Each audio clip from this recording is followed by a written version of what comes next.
Hey guys, welcome back to Vince-Vell Custom. So today I want to do a review of my Paasche Millennium Airbrush. Now, I can't really do a review on how well this works pushing out paints because it's only been dedicated for the past 11 years to Alclad chrome only. And I'll give you an idea how I came across the airbrush. After college, I was using a really crappy on and off air compressor and really cheap Badger airbrush, and I wanted to start picking up more stuff. So I think it was after I did a little more testing, reading. I got a Badger 2020, and I was using that. So my compressor I was using was really bad. It was old. It was probably from like the 70s. So I had to get something new. So I went onto eBay. I got one of those deals where you get an airbrush and a really crappy compressor for 70 bucks, and this airbrush came with it. So the airbrush kind of went into the closet, and I really never used it because I thought it was really crappy. So as I started getting into Alclad chrome more, I found that using Alclad with an airbrush with acrylics and stuff, the Alclad would pick up the pigments and it would pick up the paint and it would splatter, and it was never coming out in a nice smooth stream. So after talking to a lot of the pros in the hobby, they suggested and they told me that they have a bunch of airbrushes that they dedicate to specific paints. Like some guy said that they'll take an airbrush and they might have 4 or 5 of that same airbrush, but one is dedicated to enamels, one is dedicated to lacquers, 1 or 2 of them are dedicated to acrylics. So I got the idea saying, okay, I got to start stepping up my game, and I got to use an airbrush for the Alclad chrome. So I was like, wait a second, I got one in the closet, let me start messing around with this. So I started using my Paasche one. Now, it's a really good airbrush, actually, for your money. It's not, people might think it's a cheap airbrush, but it's pretty sturdy, and it's been running me for like 11 years now. I mean, I haven't had a problem with it at all. I've never replaced a needle, never had to repair a part on it. It's really good. But I've only dedicated to Alclad chrome, but I can't complain. I think maybe once a year I have had to clean it, and it's been running great. There's only upsides and downsides to it. The upside, it's cheap. It's really well made, though. It's your dual action, it's got a really nice heavy metal cap that protects it, that sticks on pretty well, so you don't have to worry about bending any of the needle. It is dual, so you can pull it down, pull it back.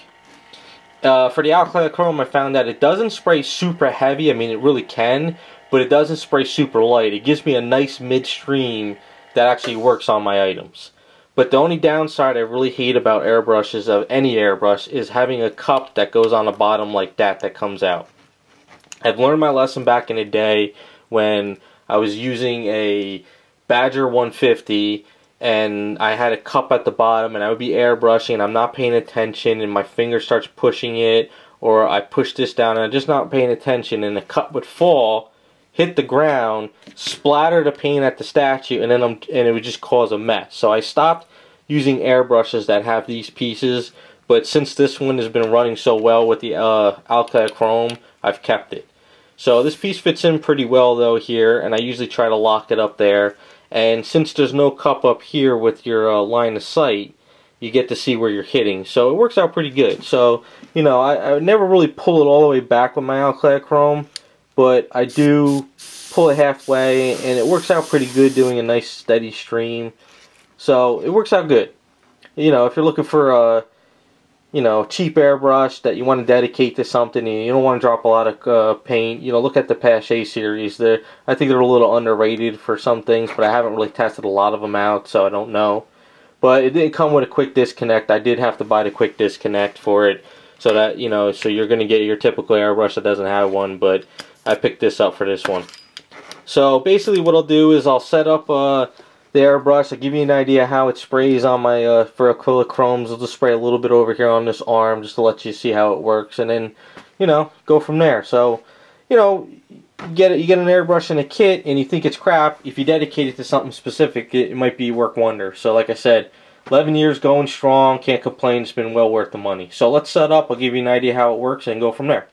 Alright, to give you an idea, the compressor's probably at like 15 psi, and I slowly just build it up with the brush. It works out pretty good.